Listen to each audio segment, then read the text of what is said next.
On the afternoon of September 20, 1944, an SS officer named Heinz Harmel stood near the southern approach of a road bridge in the Dutch city of Nijmegen and looked out across the Waal River. Harmel commanded the 10th SS Panzer Division. He was a professional soldier who had fought in Poland, in France, and across the brutal expanse of the Eastern Front. He had seen almost every kind of attack a modern army could throw at a defensive line. He had watched men advance under artillery. He had watched them come at night, in fog, behind smoke, in armored columns. Nothing in more than 5 years of war had prepared him for what he was about to see on that wide, cold, grey river. What he saw was a line of small canvas boats pushing out from the far bank in broad daylight. They were flimsy things, little more than waterproofed cloth stretched over wooden frames. They sat low and awkward in the water. Inside them were American paratroopers, packed shoulder to shoulder, and most of them had never handled a boat of any kind in their lives. They were paddling with their rifle butts because there were not enough paddles to go around.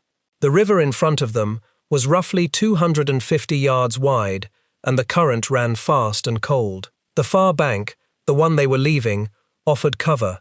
The near bank, the one they were rowing toward, was flat, open Dutch farmland with almost nowhere to hide. And every German gun on that side of the river, machine guns, mortars, anti-aircraft cannon firing level across the water, 20mm and 88mm, was now turning to face them. By every rule of war that Heinz Harmel understood, this was not a serious attack. It was suicide. No trained staff officer would ever order men across an open river, in daylight, in boats like these, into the teeth of prepared positions. It broke every principle of how a river crossing was supposed to be done. A crossing like this was meant to happen at night. It was meant to happen behind a massive artillery preparation. It was meant to happen at the narrowest point, with proper engineer boats and a real plan for the far shore. This crossing had almost none of those things, and yet the boats kept coming, and the men inside them, the ones who were not hit, did not turn back. Whether Harmel himself watched every minute of it from that spot, the responsibility for stopping it was his, and the problem it presented was one he would remember for the rest of his life. What was unfolding on the water in front of the German defenders was an attack that seemed to defy sense, a headlong daylight assault into concentrated fire that by every rule of war should have failed. What they were watching was the crossing of the Waal, and it would become one of the most astonishing feats of arms in the history of the American Army. If this story means something to you, a like helps it reach other people who care about these men and what they did. And if you are new here, consider subscribing. Harmel was not the only German who came away from Nijmegen shaken by what the Americans had done. All along the front of Operation Market Garden, in the third week of September 1944, German commanders were running into an enemy that did not behave the way their training told them an enemy should behave. The Germans in that sector were not second-rate troops. Many of them were battle-hardened SS Panzer men, survivors of the Eastern Front, men who had held together through the collapse in Normandy and retreated across France and Belgium in reasonably good order. They knew their business. Their commanders were competent and in some cases brilliant. And these were the men who found themselves watching, with something close to disbelief, as American paratroopers did things that looked reckless, looked impossible, and then worked anyway. To understand why the crossing of the Waal rattled the men who witnessed it, you first have to understand why it happened at all. And to understand that, you have to step back from the river and look at the enormous, ambitious, and ultimately doomed plan that put those paratroopers in those boats in the first place. That plan was called Operation Market Garden, and in September 1944, it represented the great gamble of the war in the West. By the late summer of 1944, the Allied armies that had landed in Normandy had broken out and were racing across France and Belgium. The German army in the West seemed to be disintegrating. Paris was liberated. Brussels fell. To many Allied commanders, it felt as if the war might end that year, if only they could keep up the momentum before the Germans recovered their balance. Field Marshal Bernard Montgomery, the commander of the British forces, proposed a bold stroke to do exactly that. Instead of advancing slowly along a broad front, He wanted to punch a single narrow corridor straight through the German lines in the occupied Netherlands, cross the great rivers of the Lower Rhine, and open a path into the industrial heart of Germany itself. If it worked, it might unhinge the entire German defense in the West. The plan had two parts. The market part was airborne. 3.5 airborne divisions would drop from the sky along a single road that ran north through the Netherlands. Their job was to seize a chain of bridges over the canals and rivers that lay across that road, and to hold those bridges intact until ground forces arrived. The garden part was that ground force. The British 30th Corps, spearheaded by tanks of the Guards Armoured Division, would drive north up that single road, crossing each captured bridge in turn, all the way to the final and largest bridge over the Lower Rhine at a town called Arnhem. If every bridge was taken and held in sequence, the armour could cross the last river and be loose in the open country beyond the German border. The soldiers came to call that road Hell's Highway. It was a single elevated route, often with soft, low-lying ground on either side, which meant the tanks could rarely leave it. If the enemy blocked the road at any point, the whole column behind it stopped. If the enemy cut the road behind the leading tanks, the spearhead was on its own. The whole operation depended on speed and on a series of bridges falling like dominoes, each one seized intact before the retreating Germans could destroy it. It depended on everything going more or less right, in order, on a tight timetable measured in days and even hours. And the trouble with a plan that depends on everything going right is that war almost never cooperates. There was another problem baked into the plan from the beginning, and it concerned the ground itself. The rivers the airborne had to cross were not modest streams. They were among the great waterways of northwestern Europe, wide and deep, the kind of obstacle that stops armies. The bridges over them were therefore not conveniences, they were the entire point. Lose a single one of those bridges, and the corridor was cut. There was no easy way around. The planners knew this, which is why airborne troops were being risked at all. Only men dropped from the sky could hope to grab those spans before the defenders blew them into the water. The margin for error was almost non-existent, and it narrowed further with every mile the plan reached north toward Arnhem. The American paratroopers assigned to the middle of that corridor belonged to the 82nd Airborne Division.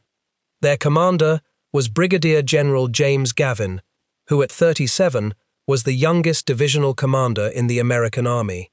Gavin's men had jumped into Sicily and into Normandy. They were experienced, aggressive, and proud. Within the 82nd was a regiment with a fearsome reputation, the 504th Parachute Infantry Regiment. The 504th had fought in Italy, at Anzio, where their night raids had so unnerved the Germans that a captured German officer's diary reportedly described these Americans as devils in baggy pants. The nickname stuck. The regiment wore it with pride. The 82nd Airborne's task in Market Garden was to capture the bridges in the middle of the corridor, around the Dutch cities of Grave and Nijmegen. The bridge at Nijmegen was the second-to-last great obstacle before Arnhem. It was a massive steel road bridge spanning the Waal River, which is the main Dutch branch of the Rhine. There was also a large railway bridge a short distance downstream. Whoever held those bridges controlled whether the tanks of 30th Corps could continue north. Everyone understood that Nijmegen was vital. What the planners underestimated was how hard the Germans would fight to keep it, and how quickly the enemy would recover. James Gavin faced a genuinely difficult choice in those first hours, and it is worth understanding, because it shaped everything that followed at the river. To the southeast of Nijmegen rose a stretch of wooded high ground called the Grosbeek Heights. Whoever held that high ground could observe and dominate the landing zones where the gliders and reinforcements would come in, and it also guarded against a German thrust out of the nearby Reichswald forest across the German border. Gavin had been warned to secure that high ground and protect his drop zones as a first priority. The concern was reasonable. If the Germans took the heights, they could wreck the division's ability to receive reinforcements and threaten its rear. But every man committed to holding the heights was a man not available to rush the Nijmegen bridge in the opening hours, when it was most lightly held. Gavin made the defensible decision to secure the high ground first and send only a limited force straight for the bridge. It was a choice made under pressure, with incomplete information, and it has been debated by historians ever since. What is not debatable is the consequence. The window to seize the Nijmegen Bridge cheaply, in a rush, before the enemy was ready, closed, and the Germans, with their usual speed, slammed it shut. The airborne landings began on September 17, 1944.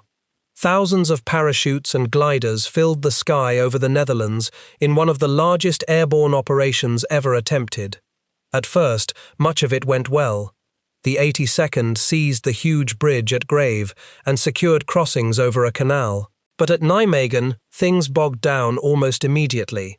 Gavin had been ordered to prioritize seizing a piece of high ground called the Groesbeek Heights, out of fear that the Germans could use it to dominate the whole area and threaten the landing zones. That meant that the direct rush to grab the Nijmegen Bridge in the first crucial hours did not happen with full force. A small American force did push into the city, but the Germans had already begun to reinforce the bridge approaches. That German reinforcement is one of the great cruel accidents of the operation.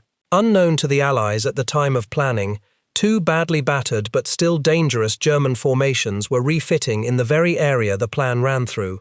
These were the 9th and 10th SS Panzer Divisions, together forming the 2nd SS Panzer Corps, under the command of General Wilhelm Bittrich. They had been mauled in Normandy and sent to the quiet Dutch countryside to rest and rebuild. Quiet was exactly what the Allied plan assumed. Instead, the airborne assault dropped almost on top of some of the most capable armoured troops left in the German army in the West. Bittrich reacted quickly. He sent the 9th SS to deal with the British at Arnhem and directed the 10th SS, the division called Frundsberg, under Heinz Harmel, toward Nijmegen to hold the Waal bridges. The German response at Nijmegen was not a single tidy formation, but a patchwork, thrown together at speed, in the way that experienced armies learn to improvise. The Germans were masters of this.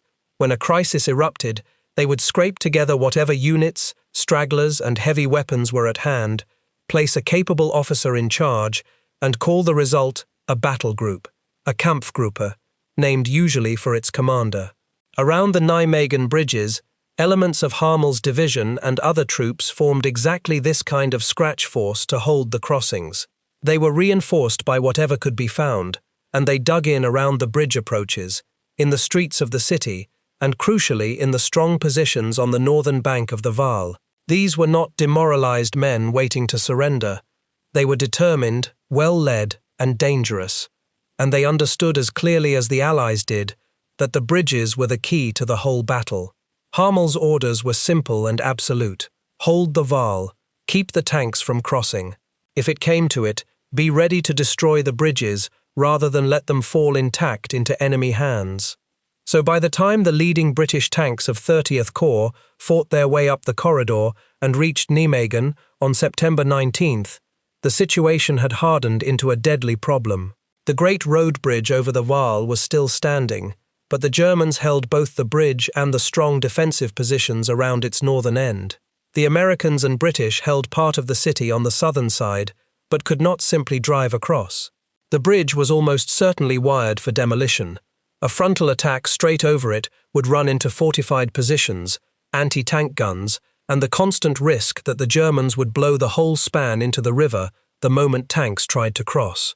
And every hour that passed, the airborne soldiers far to the north at Arnhem were fighting and dying and running out of time. This was the trap. The tanks could not safely cross the bridge until the far side was cleared. The far side could not be cleared without getting soldiers across the river. And the only bridge across the river was the very thing they were fighting over. Someone had to solve an impossible geometry problem, and solve it fast, because the clock was running not just for the men at Nijmegen, but for the trapped British paratroopers many miles to the north. The idea of an assault crossing was pushed hard by James Gavin, and the two forces met the plan with very different feelings. To the airborne officers, desperate measures were justified by the stakes. To some of the British armoured commanders, The notion of sending paratroopers across the Waal in daylight in small boats sounded close to insane, the kind of thing that gets a lot of brave men killed for little return. But no one could offer a better answer to the geometry of the problem, and so the audacious plan went forward. The solution was audacious to the point of madness. If the Germans held the northern end of the bridge, then American troops would cross the river somewhere else, downstream and to the west of the bridges, in boats, land on the enemy-held bank, and attack the bridge defenses from behind. While one force pressed the bridges from the south through the city, another force would come up the far shore and roll up the German positions in the rear. It was the kind of plan that looks clean when you draw arrows on a map, and looks like a nightmare when you realize those arrows represent men rowing across open water into massed fire, with no cover and no way to go but forward. The mission fell to the 3rd Battalion of the 504th Parachute Infantry Regiment, commanded by Major Julian Cook. Cook was a young West Point graduate, calm and well-liked by his men. He was told his battalion would make an opposed river crossing, in daylight, over the Waal. The paratroopers were not trained for amphibious assault. They were men who jumped out of airplanes. Now they were being asked to become sailors and marines with no preparation, no rehearsal, and almost no time. The boats made the plan even more frightening. The assault craft had to be brought up the single congested corridor by truck, through the traffic jam that Hell's Highway had become, and they arrived dangerously late, only shortly before the crossing was meant to begin. They were British-made collapsible boats, built of a wooden frame with a canvas skin. They were light, fragile, and small, each meant to carry a squad and a couple of engineers. There were only enough boats to carry a fraction of the assault force at once, which meant the plan was not one crossing but many. The first wave would cross, and then the surviving boats and their exhausted crews would have to turn around, row back across that killing ground, pick up more men, and do it again, and again. Each boat needed paddles that were in short supply, so men grabbed rifle butts, entrenching tools, the flat of their hands, anything that could push water. Many of these paratroopers looked at the boats when they finally arrived and understood immediately how thin their chances were. They had expected something more like a proper landing craft. What they got was a canvas box. They had no time to train, no time to rehearse, barely time to be shown which end was the front and how to hold a paddle. Men who had spent their military lives learning to fight from the sky were being handed a task from a completely different kind of warfare and told to perform it, for the first time, under fire, within the hour. The engineers who would help crew and steer the boats had their own grim understanding of what was coming. Everyone who looked at that wide river and those flimsy craft did the same private arithmetic, and the answer was frightening. The wait before the crossing was its own torment. The men crouched near the water's edge, under cover where they could find it, watching the far bank and knowing what waited over there. Some checked and rechecked their weapons, some smoked, some prayed. Officers moved among them, steadying them, going over the simple plan once more.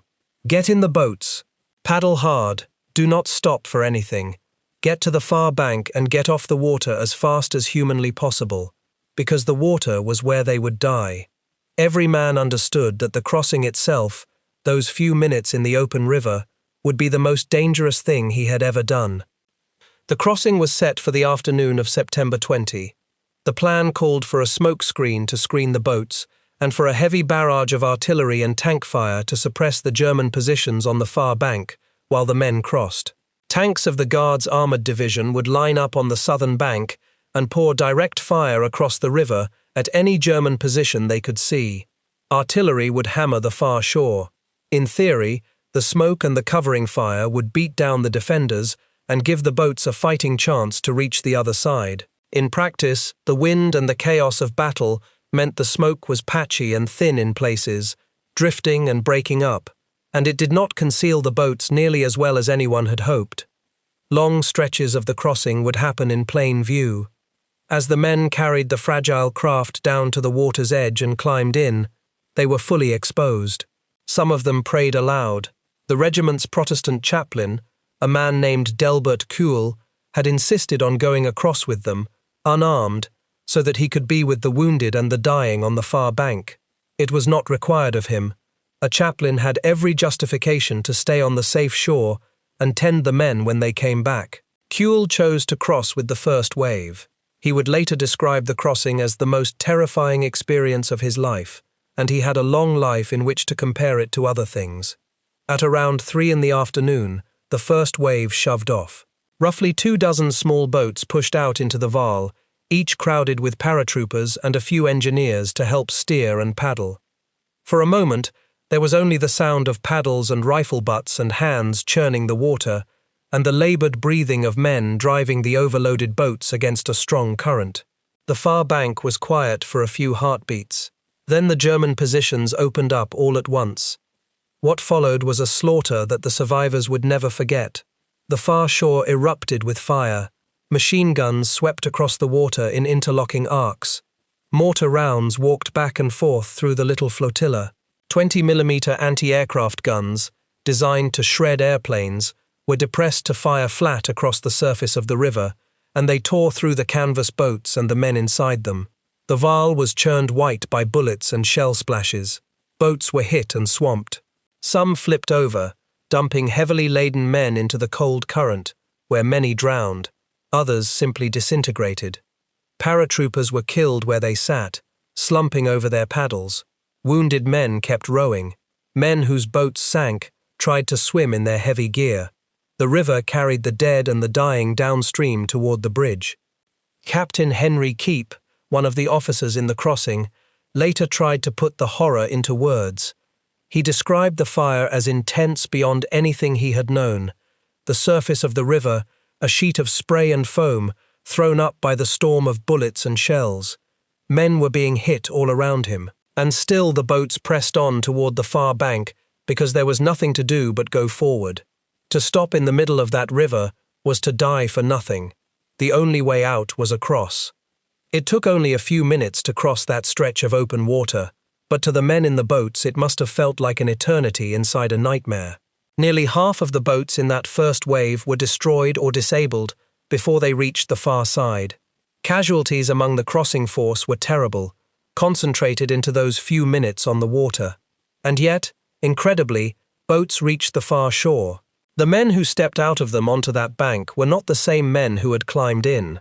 They had crossed a line that most human beings never cross, and they came out of those boats transformed by it. They did not huddle at the waterline. They came out in a fury. Men who had just watched their closest friends killed beside them in the water hit the open bank and ran straight at the German positions, firing from the hip, shouting, driven by a mixture of rage and terror and pure momentum that would not let them stop. There was no cover worth the name on that flat, open ground, which meant that the only protection a man had was speed and violence, getting to the enemy and killing him before he could kill you. So they charged. They ran across open field toward the raised railway embankment and a network of German trenches and gun pits, and despite everything, despite their losses and their exhaustion, and the fire still coming at them, they overran those positions. The German defenders on the bank suddenly found soaked, screaming paratroopers in among them, with rifles and grenades and bayonets, and the fight became the most primitive kind there is. The fighting on the far bank was savage and close and without mercy. The paratroopers, many of them soaked, some of them wounded, cleared trench after trench and gun position after gun position. The men who had just crossed that river were in no mood to take chances, and the fighting along the embankment and in the German positions was brutal and merciless on both sides. They pushed inland toward an old moated fort called the Hof van Holland and toward the northern ends of the two bridges, driving the defenders back from the water. Meanwhile, the surviving boats had to do the unthinkable. They turned around. The crews and the paratroopers detailed to bring them back pointed the battered craft toward the southern shore and paddled straight back into the same fire they had just survived to pick up the next wave of men waiting on the far side. Then they crossed again. Some boats made the trip several times, each passage running the same gauntlet, each passage thinning the ranks of the men who crewed them. Fewer boats survived each round. The ones that made it grew more waterlogged and shot through with holes. The courage it took to climb back into a canvas boat that had just carried you through hell, and paddle back into that storm on purpose, not once but repeatedly, is almost beyond comprehension. Yet the men did it, because the soldiers still on the wrong side of the river needed to get across, and there was no other way to bring them. As the men of the 504th fought their way up the northern bank, the combined pressure began to tell.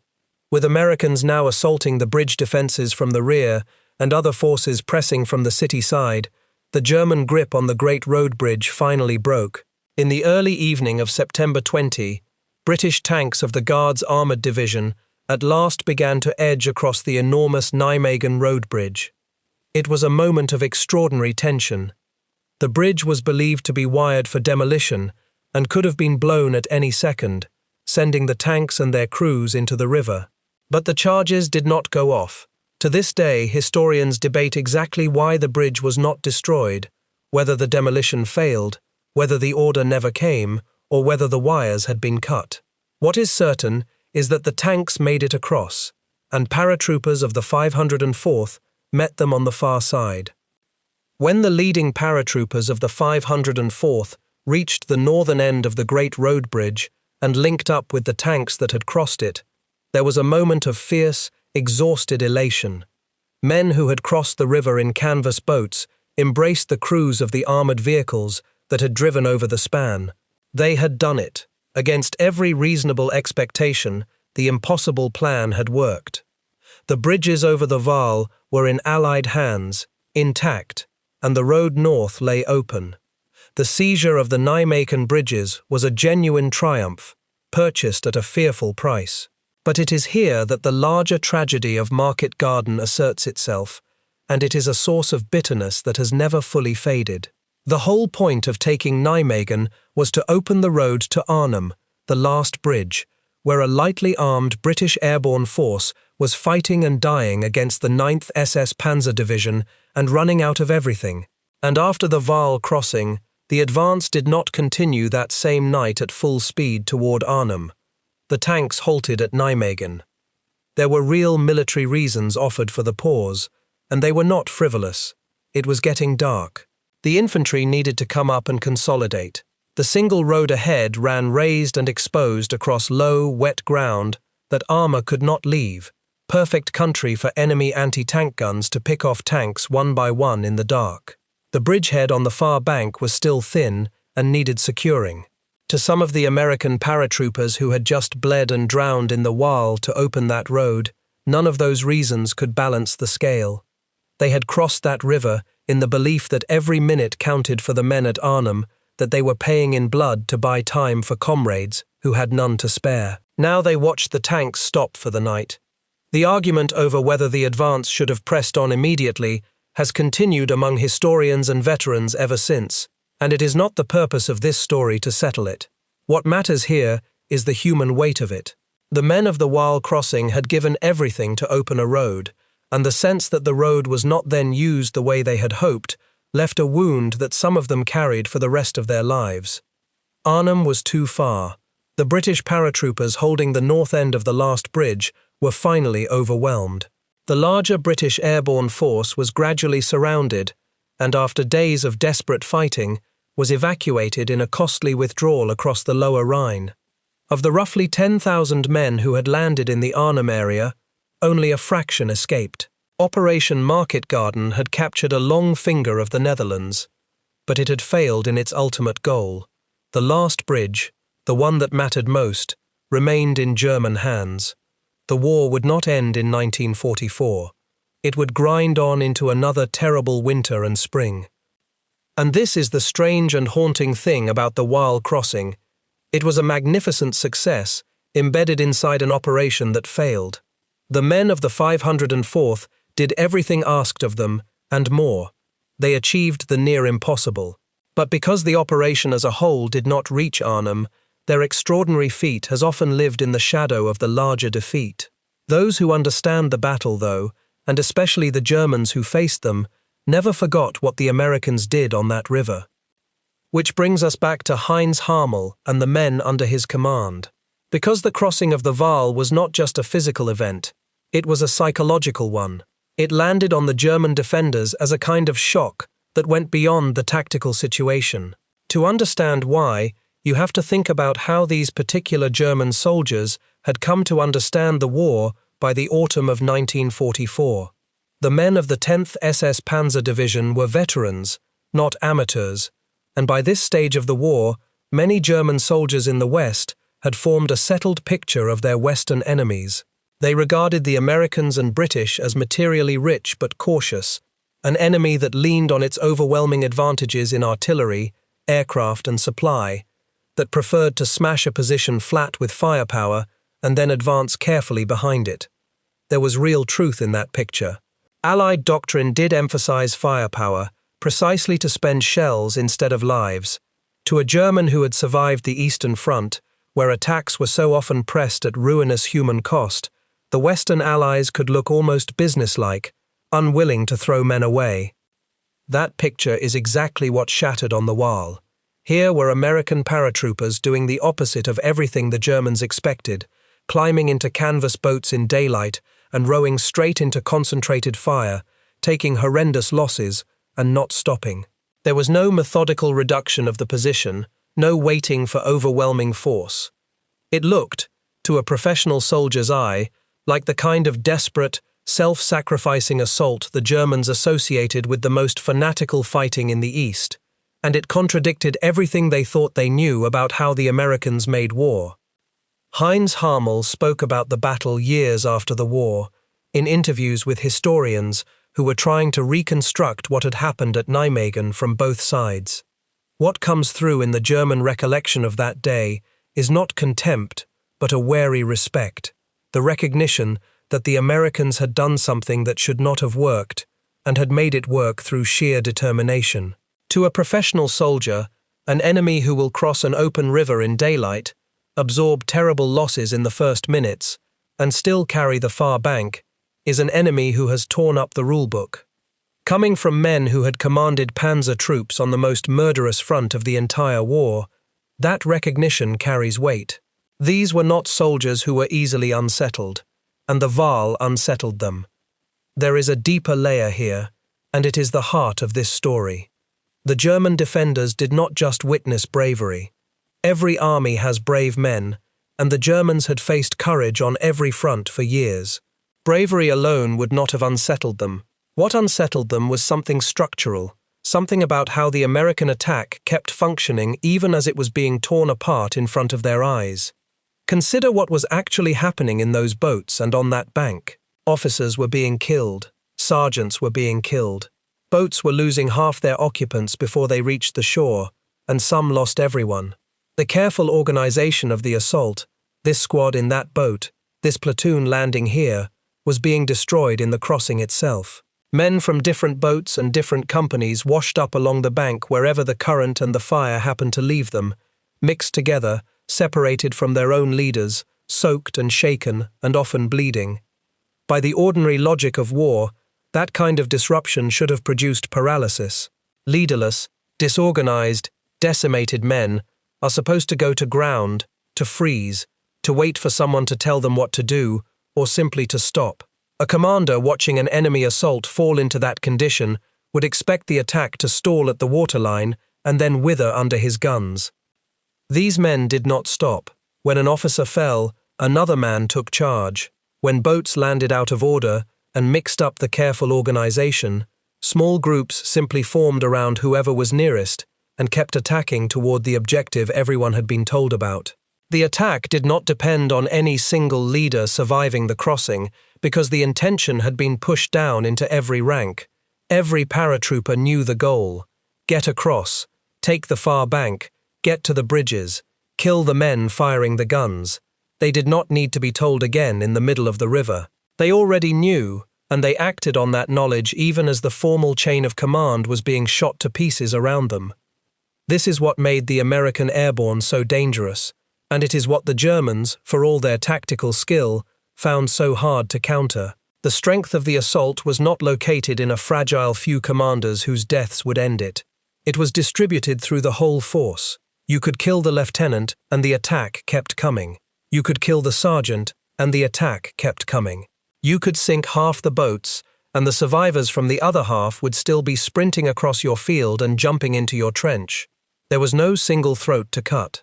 That quality, an attack that does not weaken when you remove its leaders, is deeply unnerving to face, because it means there is no obvious way to make it stop short of killing every man in it. Where did that come from?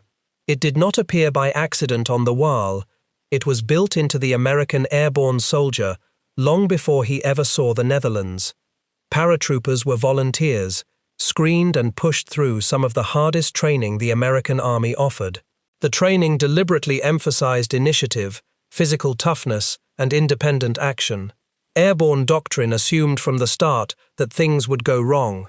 When you drop thousands of men out of airplanes at night over enemy territory, they scatter. Units get mixed. Officers land far from their men. Radios break. The entire concept of airborne warfare only works if the individual soldier and the small group can function without waiting for orders from above. Because in the first hours after a drop, there often are no orders and no clear chain of command to give them. So airborne training produced men who expected chaos and were taught to act inside it. A private was expected to understand the mission, not just his own narrow task, so that if he found himself alone or among strangers, he could still push toward the objective. Small unit leaders, corporals and sergeants were trained and trusted to make decisions that in some other armies would have been reserved for officers. Men were taught to look at a situation, grasp what needed doing, and do it without waiting to be told. This was not a lucky accident of personality. It was the deliberate product of how these men had been selected and trained, because the peculiar demands of jumping into battle from the sky left no alternative. An airborne force that could only function with its command structure perfectly intact would be useless, because that structure never survived a drop intact. So the army built men who could carry on without it. The result was a force in which leadership was spread out and layered, rather than concentrated in a few heads. There was no single point of failure. The loss of any one man, even an important one, did not collapse the whole, because the man beside him had been prepared to pick up the load. On the Waal, that design was tested in the most extreme way imaginable. The crossing tore through the leadership of the assault force and scrambled its organization, and still the attack drove forward and reached its objective. The system did not merely survive that test, it passed it under conditions about as bad as any attack has ever faced. Compare that to the situation the German defenders were in, and the contrast becomes sharp. This is not to say the Germans lacked initiative.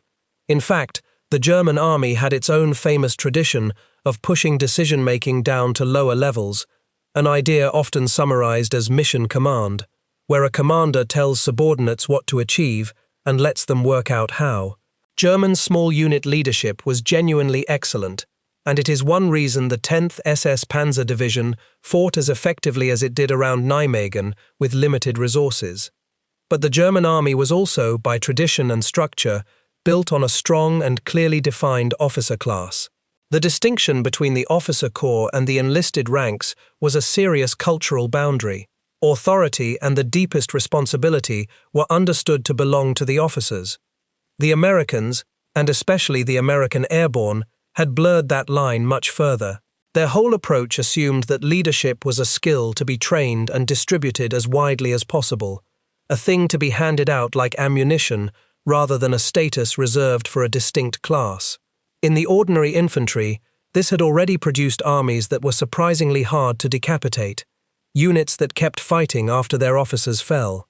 In the airborne, it was taken to an extreme because the very nature of the mission demanded it. And when Heinz Harmel's veterans watched those paratroopers keep coming across the Waal without any visible central control, without waiting for orders, without pausing when leaders dropped, they were watching that philosophy in its purest and most violent form. It is important to be fair to the Germans here, because the easy version of this story flatters one side and insults the other, and the truth is more interesting than that. The German soldiers at Nijmegen were not rigid automatons incapable of thought. Their army had, in some ways, pioneered the very idea of trusting subordinates to act on their own judgment toward a commander's intent. On the defensive at Nijmegen, they showed exactly that quality, reacting fast, improvising battle groups, plugging gaps, counterattacking with skill. They were among the most professionally competent soldiers of the entire war. That is what makes their reaction to the Waal so telling. This was not a case of amateurs being astonished by professionals. It was a case of some of the most experienced soldiers on the planet, watching an enemy do something that lay outside their entire framework for understanding how war worked, and being unable to fully explain it even to themselves. When men that good are that unsettled, it is worth paying attention to what unsettled them. What captures the whole thing is not one dramatic anecdote, but the pattern repeated up and down that shore. As the assault crossed the river and men fell, individual paratroopers made their own decisions in the chaos, without waiting for permission. Boats that landed with their leaders dead were taken in hand by whoever was left.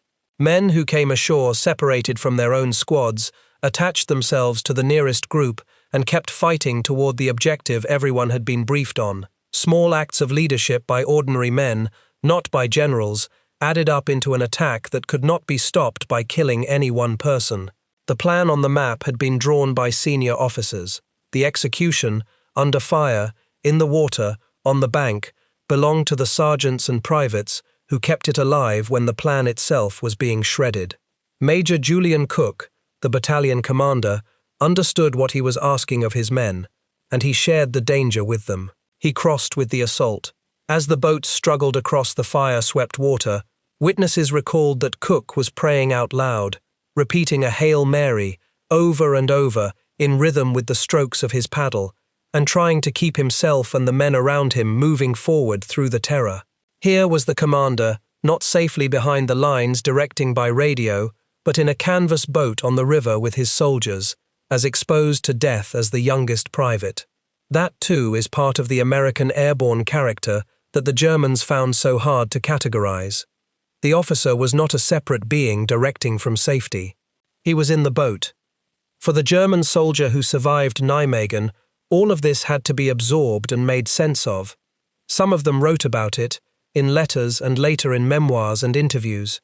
The recurring themes in the German recollections of that fight are respect and a kind of bafflement. They had expected the cautious, firepower-heavy Americans of their mental image. Instead, they had met men who would row into certain death and then, dripping and bleeding, overrun a defended bank with grenades and rifles and bare aggression. It did not fit the story the Germans had been telling themselves about their Western enemies. And when reality does not fit the story, it leaves a mark. The commander of the whole 2nd SS Panzer Corps, Wilhelm Bittrich, and his subordinate Harmel were professionals trying to hold an impossible line with too few men against an enemy attacking from multiple directions at once. They performed well. The German defense of the Nijmegen bridges was skillful and stubborn, and the failure of Market Garden owed a great deal to how quickly and effectively these SS units reacted.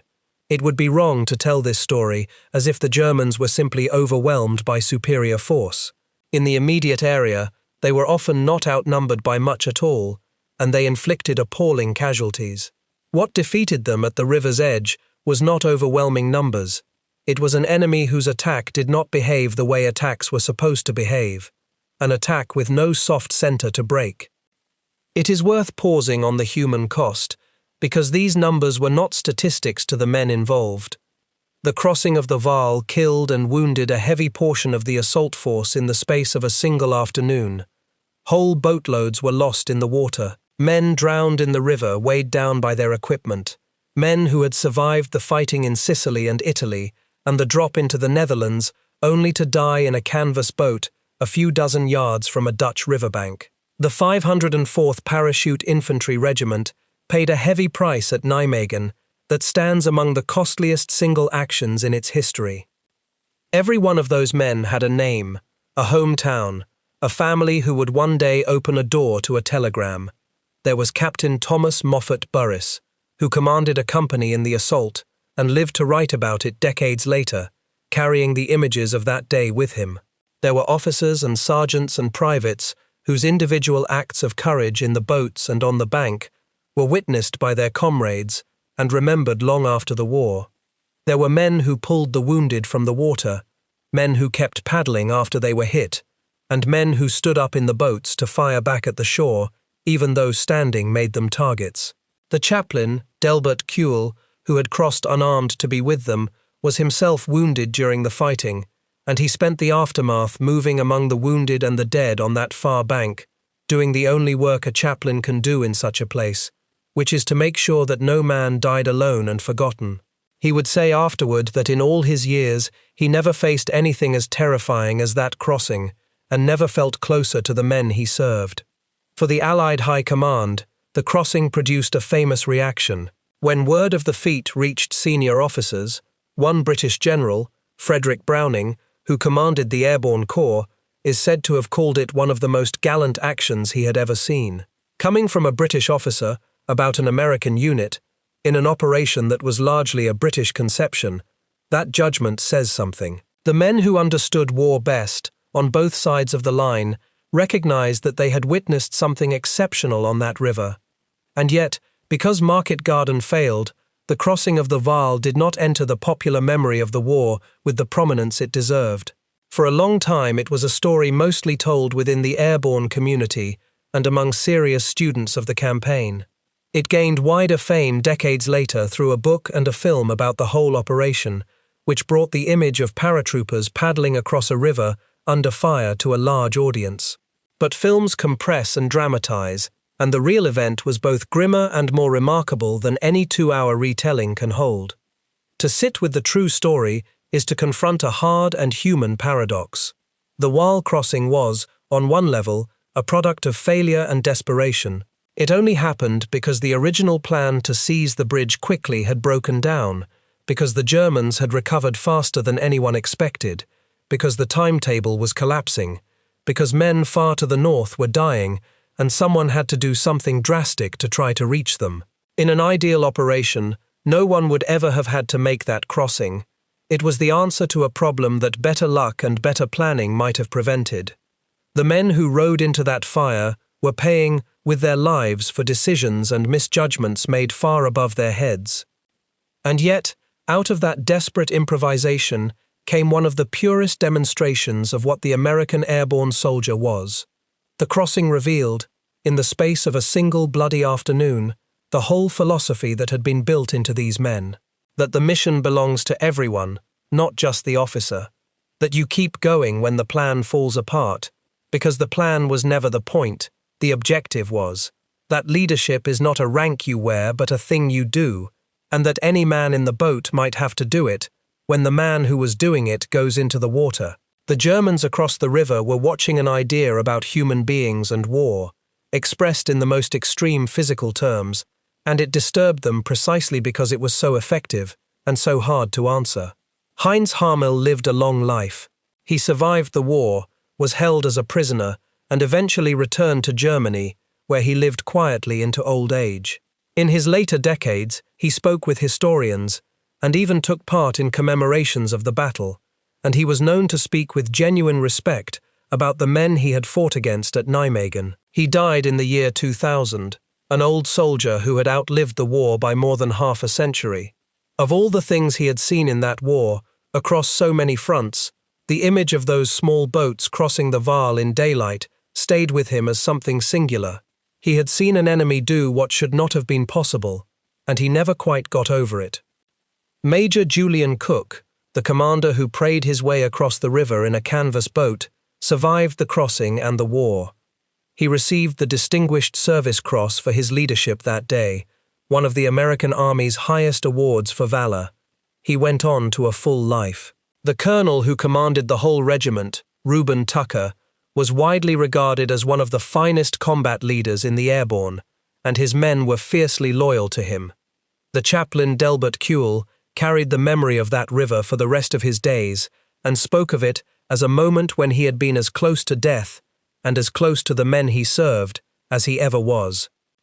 The larger meaning of the Waal is not found in the failure of Market Garden, though that failure was real and its consequences were paid for by soldiers and by Dutch civilians through a bitter winter of occupation and famine. It is found in what the crossing revealed and in what it cost. A single afternoon on that river showed both armies, in the most vivid terms imaginable, the difference between an attack that lives in a few men and an attack that lives in all of them. The Germans had bet their defense on the first kind of enemy. On the Waal they met the second, and the ground they were defending could not save them from it. That is the thing the German soldiers took away from the Waal and set down in their letters and their memories. Not simply that the Americans were brave, though they were. It was that there was something in the way these men fought that could not be broken by the ordinary means of war. Destroy their organization, and it reformed itself in the water and on the bank. Cut down the man giving orders, and another man was already giving them. To a soldier raised in a tradition where authority flowed from a fixed few, it was almost uncanny, an enemy that behaved less like a machine you could disable and more like something that repaired itself as fast as you could damage it. There is a final truth in this story, and it is the one worth carrying away. The men who crossed the Waal were not supermen, they were young Americans, many of them barely out of their teens, who had been trained hard and trusted deeply. They were frightened. Survivors were honest about that for the rest of their lives. They did not cross that river because they felt no fear. They crossed it because they had been shaped into men who would act anyway, together, each one carrying a piece of the mission so that no single death could carry it away.